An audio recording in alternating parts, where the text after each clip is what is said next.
Madam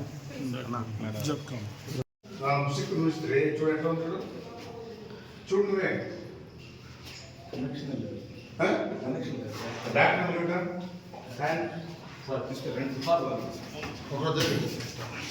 చూడు అలా ఉంది కదా తీర్చుకొని చూడాలి మీరు ఇక్కడ రారు మీరు నువ్వు చూడమ్మా చూడ ఎట్లా ఉందో ఇది కడిగిందే ఇక్కడ అటెండెన్స్ పెట్టేసి శుభ్రంగా ఉండాలి చూసి ఇట్లా ఉన్నాయి చూడు ఎట్టేసి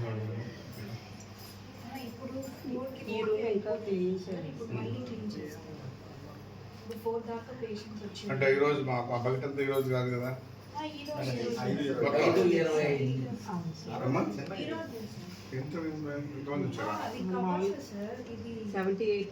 వస్తారు సార్ ఓపీ ఇంజెక్షన్ డైలీ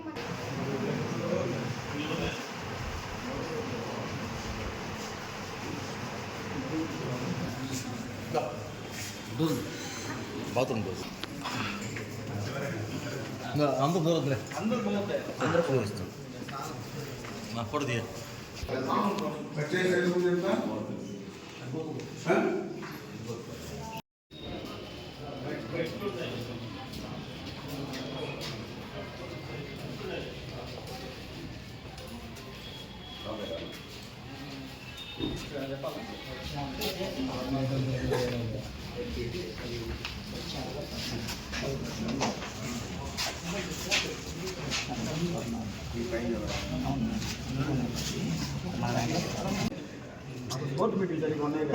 ఎవరు చేస్తారు అంటే మీరు ట్రై చేసి ట్రై చేసి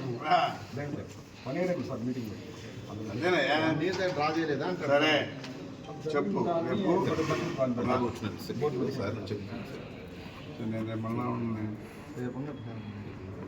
చెప్పు చెప్పి ఏం వాడద్దు ఏది ఉన్నా కానీ ఖర్చు ముందు నా దగ్గర పెట్టి లెక్క నాకు చూపించి పర్మిషన్ తీసుకొని డ్రా చేయండి అది కూడా నేను చేయాలి సైన్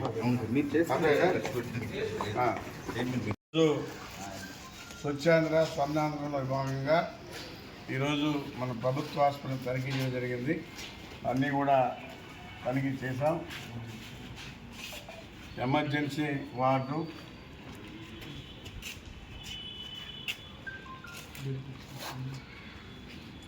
అదేవిధంగా నాయకులు రాక రోగులతో మాట్లాడడం, అదేవిధంగా ఆసుపత్రి పరిశుభ్రత గురించి తనిఖీ చేయడం, అదేవిధంగా శుభ్రత పరిశీలన ప్రభుత్వ ఆదేశాల మేరకు అవన్నీ కూడా చూసి ఇన్స్ట్రక్షన్ ఇవ్వడం జరిగింది.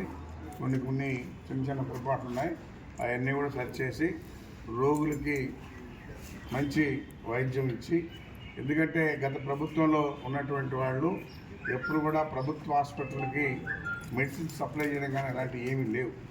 ఈరోజు మన ముఖ్యమంత్రి వర్యులు చంద్రబాబు నాయుడు గారు పేదవాళ్ళకి అన్ని రకాలుగా ఆదుకోవాలనే కాన్సెప్ట్తో వాళ్ళ ఆరోగ్య పరిస్థితి కానీ వాళ్ళ పిల్లల చదువుల విషయంలో కానీ ప్రత్యేక శ్రద్ధ వహించి ఈరోజు చేస్తున్నారు.